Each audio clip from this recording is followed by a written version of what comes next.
السلام علیکم معزز ناظرین۔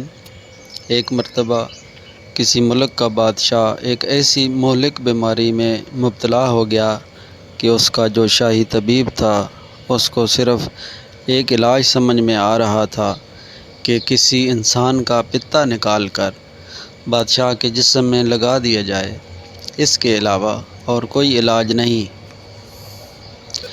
شاہی طبیب نے اس انسان کی چند مخصوص نشانیاں بھی بتائیں۔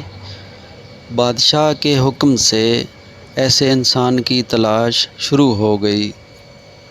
ڈھونڈتے ڈھونڈتے آخر کار ایک زمیندار کے لڑکے کو ان نشانیوں کا حامل پایا گیا۔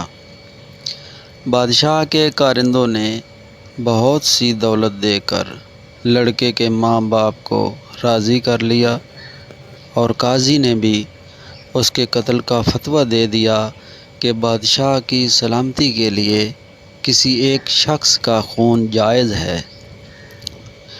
جب جلاد نے قتل کرنے کا ارادہ کیا تو لڑکے نے آسمان کی طرف دیکھتے ہوئے کچھ کہا اور مسکرانے لگا۔ بادشاہ حیران ہوا کہ موت کو سامنے کھڑا دیکھ کر یہ لڑکا کیوں مسکرایا ہے، اس حالت میں ہنسنے کی کیا وجہ ہے۔ بادشاہ نے لڑکے کو اپنے قریب بلایا اور بے سبب ہنسنے کی وجہ معلوم کی۔ لڑکے نے جواب دیا، اولاد ماں باپ کی پیاری ہوتی ہے۔ اگر کوئی ان کی اولاد کی جان کے در پہ ہو جائے تو وہ دعویٰ قاضی کے آگے لے جاتے ہیں اور بادشاہ سے انصاف چاہتے ہیں، جبکہ مجھ جیسے بد نصیب کے ماں باپ دولت لے کر میرے خون پر راضی ہو گئے اور قاضی نے بھی میرے قتل کا فتویٰ دے دیا، اور بادشاہ نے بھی اپنی صحت یابی میرے ہلاک ہونے میں دیکھی۔ اب مجھے اللہ تعالیٰ سے ہی پناہ مل سکتی ہے۔ ایسے کسی بے گناہ کے خون سے میرا مر جانا ہی بہتر ہے۔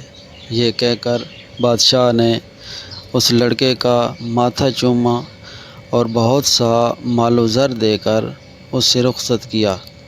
اللہ تعالیٰ کا کرنا ایسا ہوا کہ بادشاہ کی بیماری دور ہو گئی اور اس کی صحت ٹھیک ہو گئی۔ اس حکایت میں یہ نکتہ بیان کیا گیا ہے کہ اپنی جان بچانے کے لیے کسی بے گناہ کی جان لے لینا انسانیت نہیں۔ ایسا قاتل بادشاہ ہونے کی صورت میں دنیا کے قانون سے تو شاید بچ جائے، لیکن خدائی قانون سے نہیں بچ سکتا اور ایک دن ضرور سزا پائے گا۔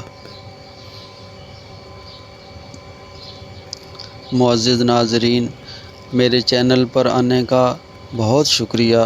پلیز لائک اور سبسکرائب کر دیں۔ اللہ تعالیٰ آپ کو جزائے خیر عطا فرمائے، آمین۔